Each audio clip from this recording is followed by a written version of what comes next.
900 years ago, a scholar sitting in medieval Persia wrote something down.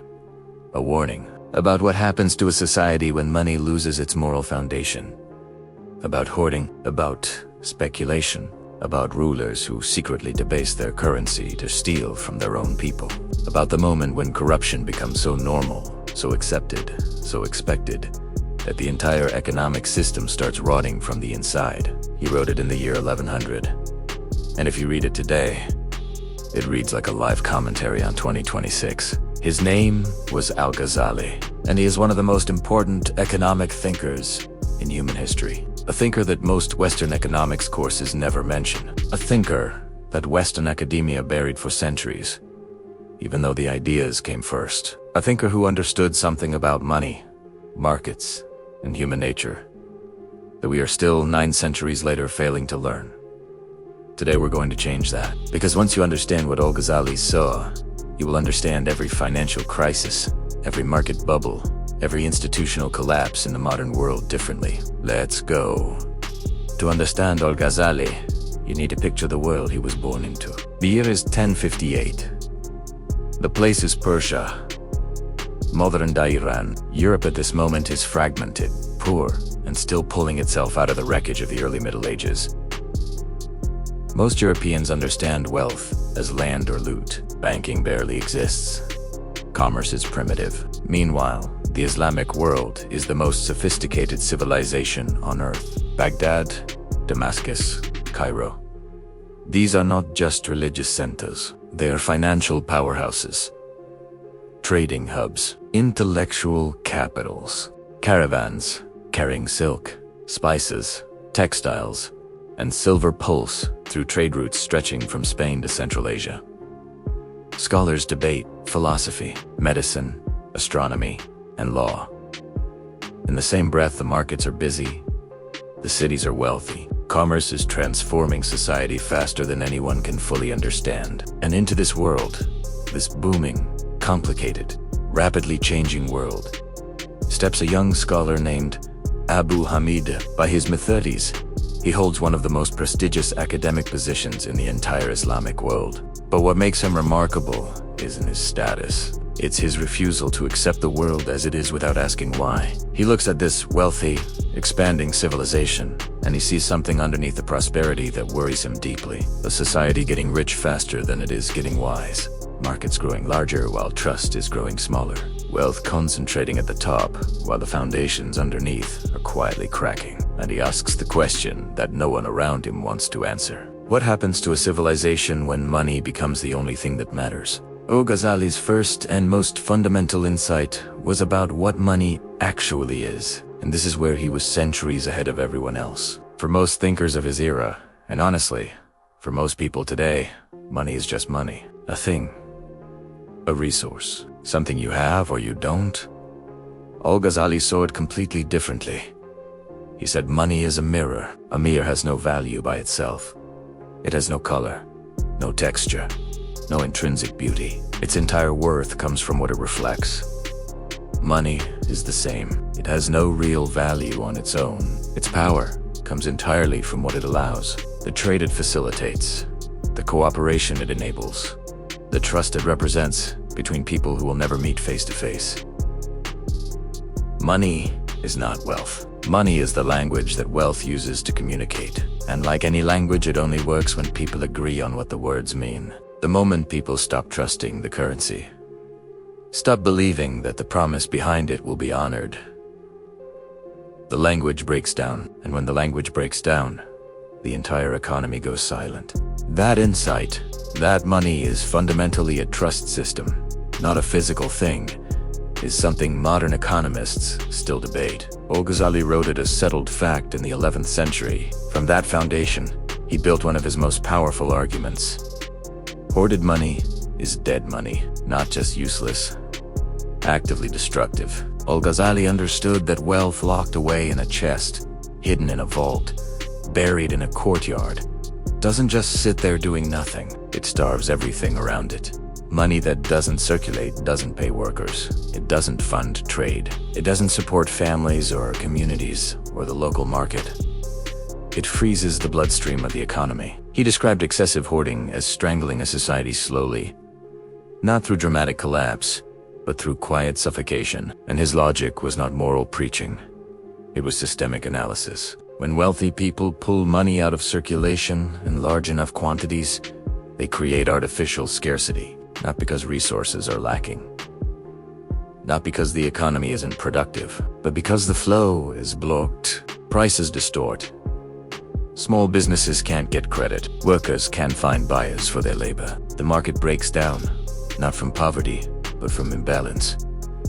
You want a modern parallel? Look at the current debate about billionaires parking hundreds of billions in offshore accounts, tax havens, and non-productive financial instruments. Al-Ghazali described that problem precisely, systematically 900 years before the first offshore account existed. His next argument was even more direct. Speculation destroys trust, and without trust, there is no economy. Al-Ghazali had no patience for merchants who manipulated prices, who created artificial shortages, who exploited a crisis to extract profit from people who were suffering. He didn't call this clever business. He called it moral corruption. And then he said something that cuts right to the heart of every financial crisis in history. Corruption is a contagion. It doesn't stay contained.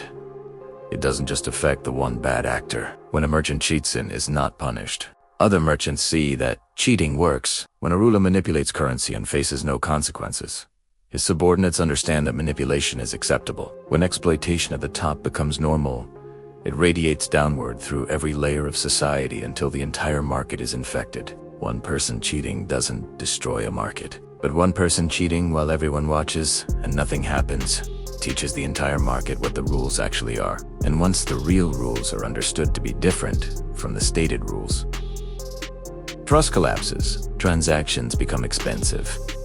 Every deal requires extra protection. Every contract needs more lawyers.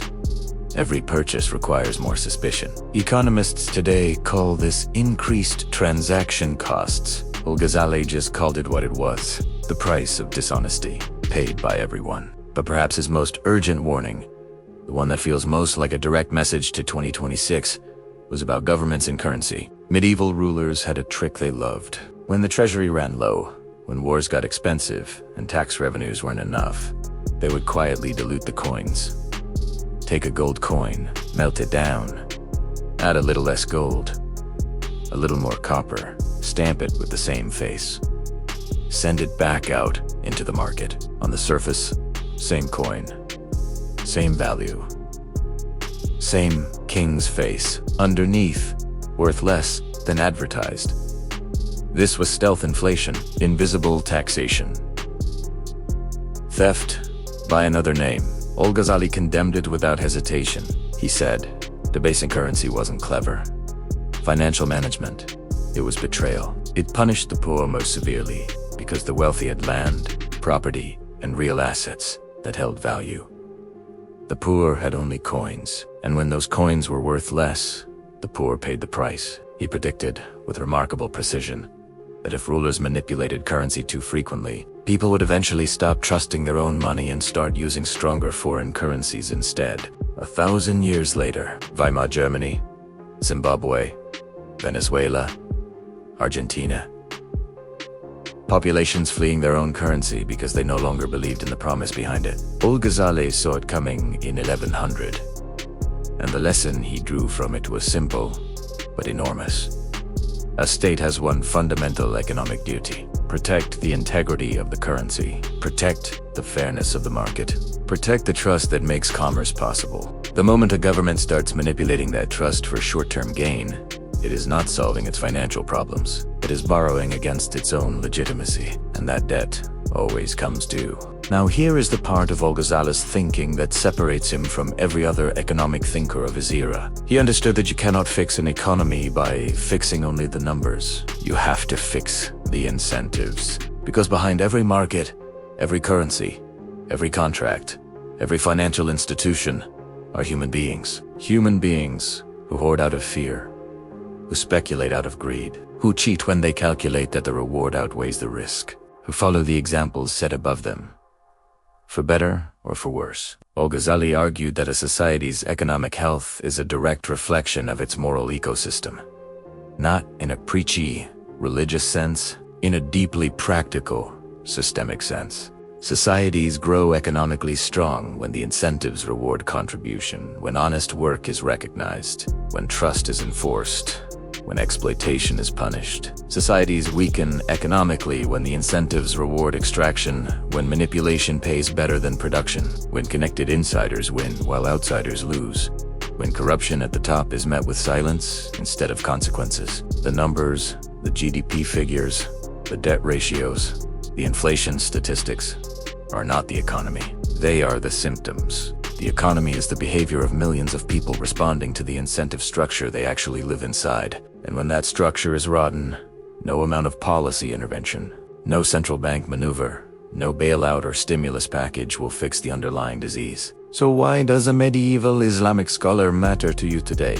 Because every major financial crisis of the modern era fits his diagnostic framework perfectly. The 2008 mortgage collapse, speculation rewarded over a contribution. Corruption normalized. Regulators captured by the institutions they were supposed to oversee. Trust shattered. The 2020 COVID response. Wealth flowing to asset holders, while workers absorbed the real costs. The gap between the financial economy and the lived economy growing wider. The current era of record debt, declining institutional trust, political gridlock, and financial anxiety. Al-Ghazali would look at all of it and say exactly what he wrote 900 years ago. Where justice is absent, prosperity cannot survive. Economies don't collapse because the numbers stop adding up. They collapse because the people inside the system stop trusting each other. Because the incentives reward the wrong behaviors long enough that the wrong behaviors become normal. Because institutions that were supposed to enforce fairness instead enforce privilege. And once that process is far enough along, the wealthiest, most productive civilization in the world can find itself hollowed out from the inside. Not conquered from without, rotted from within. Al-Ghazali wasn't preaching religion. He was describing reality. He understood something that modern economics, for all its mathematical sophistication, still struggles to fully admit. Money is not a mechanical system. It is a moral ecosystem. And when the moral framework breaks down, the financial system breaks down right behind it. That is the most important thing this channel exists to teach you. Not just the history of financial events, but the patterns underneath them. The human behaviors that drive them. The warnings that were written centuries ago and ignored every single time. Because history doesn't repeat. But if you don't understand it, it will absolutely crush you. If this gave you a new way to see the world, subscribe. Share it with someone who needs to hear it. Next video, we're going deep into the Iran-America financial war. Oil, sanctions, frozen assets, currency destruction. The ancient principles Al-Ghazali described playing out in the most consequential financial conflict of the modern era. That video is next. Don't miss it. Follow the money, because the money never lies.